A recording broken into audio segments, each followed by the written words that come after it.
సైతాన్ అంటదట, ఈడ కూర్చుంటే నడువులు వస్తాయి, ఈ మాటలు మనకి అవసరం లేదు, బయటికి పోతే మంచిగా సినిమాలు, జోకులు, ఏమండి లవ్లు, వాట్సాప్లు, ఫేస్బుక్లు, ట్విట్టర్లు, ఇంకా ఎన్నో రకాలుగా ఉన్నాయి. జల్సా ఉంది, అక్కడ పార్టీ ఉంది, ఇక్కడ పార్టీ ఉంది, రా అని సైతాను పిలుస్తుందట. దేవుడేమో నిన్ను తన మహిమ కొరకు వాడుకోవాలనుకుంటున్నాడు, సైతానేమో తన మహిమ కొరకు వాడుకోనంటుంది.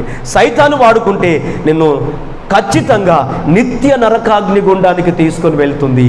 దేవుడు వాడుకుంటే నీతో పాటు అనేకులను ప్రభు దగ్గరికి తీసుకొని రావటానికి ఒక సాధనముగా నువ్వు ఉందువుగాక.